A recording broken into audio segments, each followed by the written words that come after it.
आजू तेरा सब मिटे जो जग माने हार, घर में झजरा होत है सो घर डारो जार।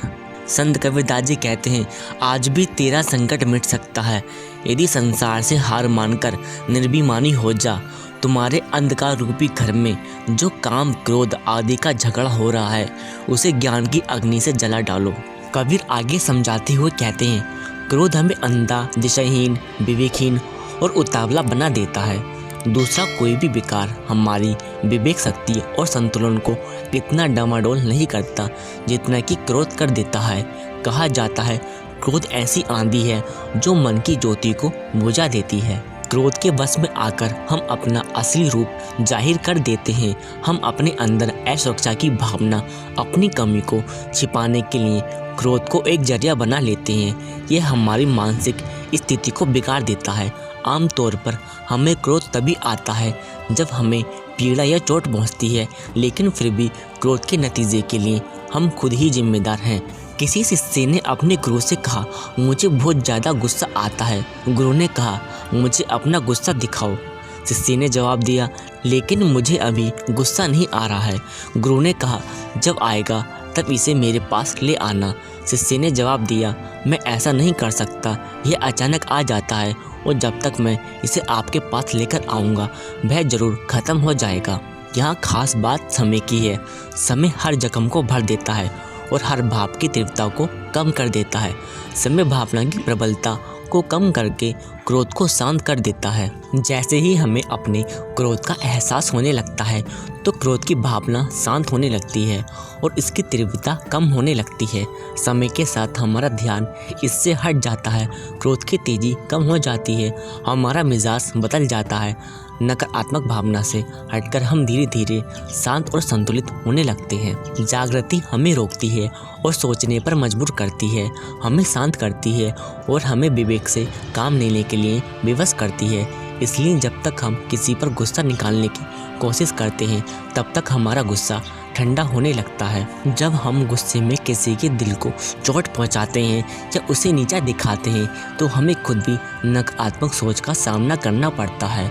हो सकता है कि किसी दूसरे पर हमारे गुस्से का असर ही ना हो और वे वहाँ से चला जाए, लेकिन हमें तो इसका नतीजा भोगना ही पड़ेगा।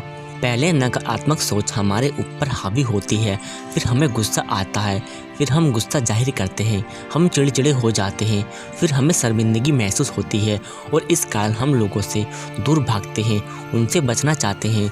सबसे बड़ी बात तो यह है कि गुस्सा हमारे ज़मीर को बार बार कचोटता है, हमें नींद नहीं आती और हमारा मन अशांत हो जाता है। यह जख्म हमें अंदर ही अंदर खाया जाता है और हम इससे दूर नहीं भाग सकते। हमें इस जख्म को भरना है, क्रोध के प्रति सजग होकर इसे शांत करना है। हमें इस बात को नकारना नहीं है कि हमें क्रोध आता है। मन पर निगरानी रखते हुए और क्रोध के प्रति सावधान होकर हम धीरे धीरे इस अवस्था को बदल सकते हैं।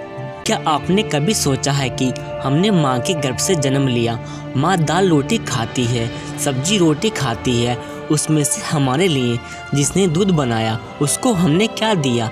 जिसने रहने को धरती दी और धरती से अन्न दे रहा है उसको हमने बदले में क्या चुकाया?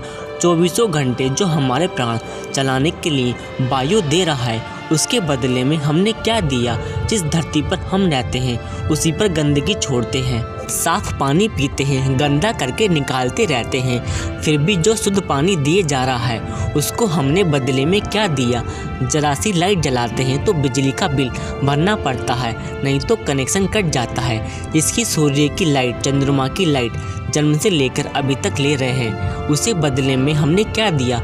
कुम्हार ईंट बनाता है लेकिन ईंट बनाने की सामग्री मिट्टी, पानी, अग्नि कुम्हार ने नहीं बनाई।